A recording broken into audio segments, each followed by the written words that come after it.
राजस्थान के students, parents और teachers, ये खबर आपके लिए बहुत जरूरी है।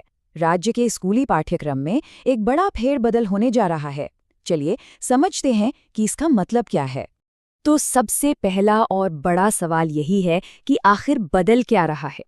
देखिए, इसका सीधा सीधा लेना देना उन किताबों से है जो अब तक स्कूलों में पढ़ाई जा रही थीं। जी हाँ, इस बदलाव का जो केंद्र है वो हैं 4 खास किताबें। इन्हें अब सिलेबस से पूरी तरह हटाने का फैसला लिया गया है।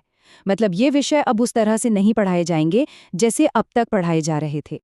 तो चलिए अब जरा डिटेल में देखते हैं कि आखिर वो कौन-कौन सी 4 किताबें हैं जिन्हें हटाया जा रहा है। ये रही वो लिस्ट। क्लास 9th की किताब है राजस्थान का स्वतंत्रता आंदोलन एवं शौर्य परंपरा। फिर क्लास 10th की राजस्थान का इतिहास एवं संस्कृति।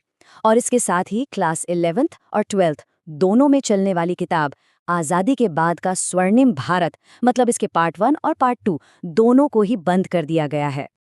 ठीक है, किताबें हट रही हैं, ये तो समझ आ गया। पर सवाल ये है कि ये फैसला लिया किसने है? क्या ये कोई अफवाह है या फिर कोई ऑफिशियल ऑर्डर भी है इसके पीछे? नहीं, ये कोई अफवाह बिल्कुल नहीं है। ये एक पक्का ऑफिशियल फैसला है। ये आदेश माध्यमिक शिक्षा निदेशक बीकानेर की ओर से जारी किया गया है। तो मतलब ये बात एकदम कंफर्म्ड है। तो अब ये तो साफ हो गया कि कौन सी किताबें हट रही हैं और ये एक सरकारी आदेश है। पर एक और बहुत जरूरी सवाल है, ये लागू कब से होगा? क्या इसी साल से? और इसका जवाब है एकेडमिक सेशन 2026-27 से। ध्यान दीजिएगा, ये तारीख बहुत इंपॉर्टेंट है। ये बदलाव फौरन नहीं हो रहा, बल्कि 2026-27 से लागू होगा। तो एक तरह से स्टूडेंट्स और टीचर्स के पास तैयारी के लिए काफी वक्त है। अच्छा, तो हमने अब तक क्या क्या जान लिया? क्या बदला, किसने बदला और कब से लागू होगा? लेकिन इस पूरी कहानी में एक बहुत बड़ा लेकिन है। एक ऐसा सवाल जिसका जवाब अभी तक नहीं मिला है। और वो सवाल है, आखिर इन किताबों को हटाया ही क्यों गया? वजह क्या है? इस फैसले के पीछे की सोच क्या है? और सबसे दिलचस्प बात यह है कि जो ऑफिशियल सर्कुलर जारी हुआ है उसमें इस क्यों का कोई जवाब ही नहीं है।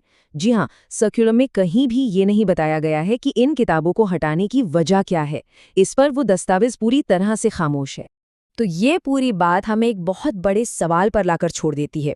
बिना कोई वजह बताए राजस्थान के इतिहास और आज़ादी के बाद के भारत से जुड़ी इन अहम किताबों को हटाने का स्टूडेंट्स की पढ़ाई पर और उनकी समझ पर आखिर क्या असर पड़ेगा?